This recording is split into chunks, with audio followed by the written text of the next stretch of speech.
Hello friends, welcome on kitchen expert corner. आज हमारी recipe थोड़ी सी अलग है। जी हाँ, आज हम बना रहे हैं सोया बड़ी के पकौड़े। आप इसे सोया बड़ी के कबाब भी कह सकते हैं। तो चलिए शुरू करते हैं।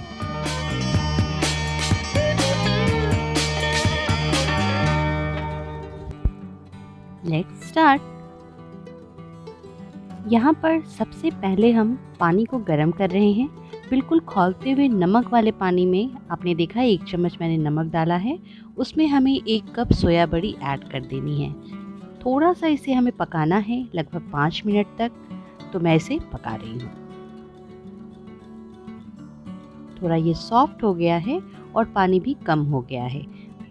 बस इसी समय में इसे ठंडे पानी में धोते हुए और इसको हम स्ट्रेन कर लेंगे। नेक्स्ट स्टेप है how to prepare marination. Marination के लिए हम एक पेस्ट तैयार करेंगे।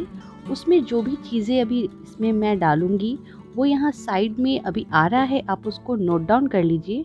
ये सारी सामग्री है जो हम इसमें यूज़ करने वाले हैं। तो सबसे पहले मैंने इसमें डाला है हैंग कर्ड। अब ये कर्ड आपको थोड़ा गाढ़ा होना चाहिए, बस उसमें पानी नहीं होना चाहिए। इस बात का आप ध्यान रख के जो भी कर्ड यूज़ करें कीजिए। उसमें डालिए नमक स्वाद के अनुसार, हल्दी बिल्कुल थोड़ी सी, और इसमें डलेगी देगी लाल मिर्च।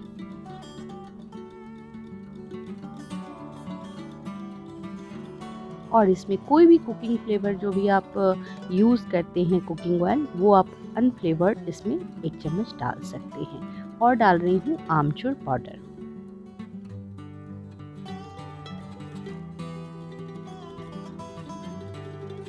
थोड़ी सी इसमें गरम मसाला का भी मैं पाउडर डाल रही हूँ। ऊपर आई बटन पे लिंक है, आप गरम मसाले का होममेड कैसे रेसिपी है देख सकते हैं। और डाला है मैंने लहसुन और मिर्च का एक पेस्ट बनाकर मैंने डाला है।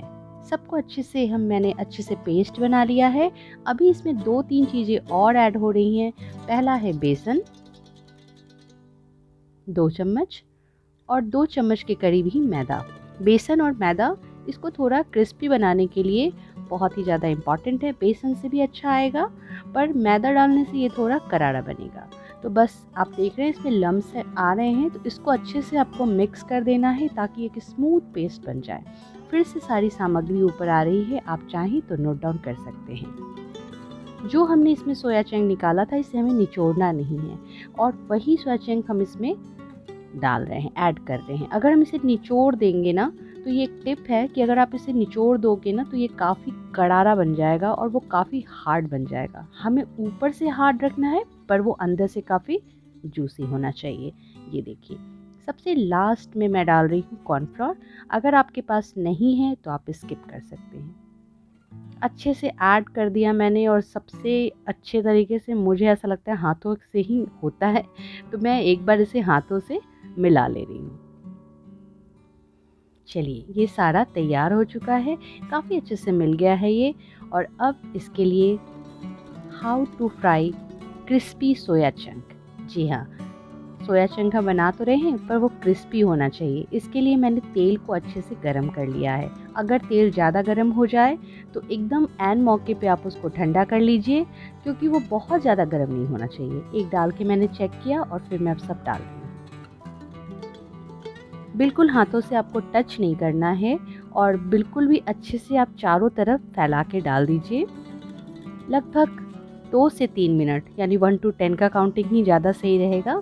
बस आप इसको तब चला सकते हैं, उससे पहले आपको इसे टच नहीं करना, नहीं तो ये कोटिंग है ना, एक बार टूट जाएगी तो उसके अंदर सारे के सारे तेल चले जाएंगे।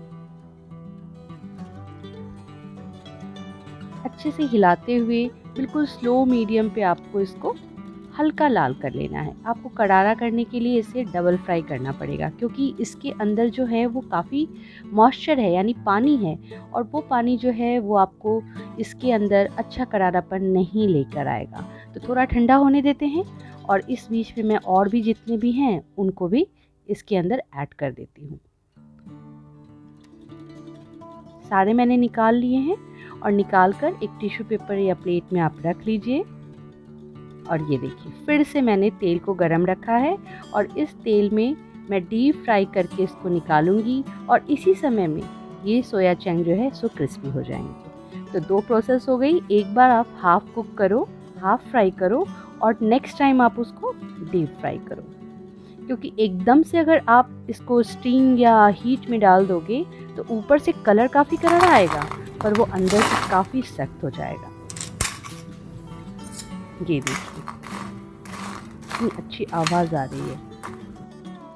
चलिए सर्विंग, अब हम इन्हें सर्व कर लेते हैं। हर एक का अपना अपना तरीका है। मैं इसको सिर्फ हरी धनिया की चटनी और टमाटर की चटनी के साथ प्रेजेंट कर रही हूँ। सारे सोया चंक मैं इसमें डाल लूँगी सर्व करने के लिए।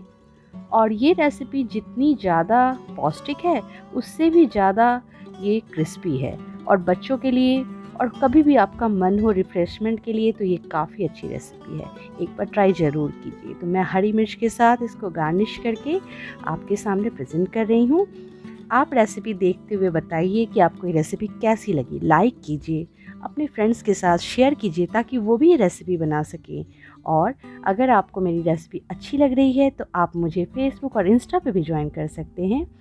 किचन एक्सपर्ट कॉर्नर पे आप मुझे सब्सक्राइब करके बेल आइकॉन भी प्रेस कर सकते हैं ताकि आपको नोटिफिकेशन मिल सके। और यहाँ सब्सक्राइब हियर के पास बटन आएगा, आप उससे सब्सक्राइब कर। तो friends, thanks for watching. Bye bye.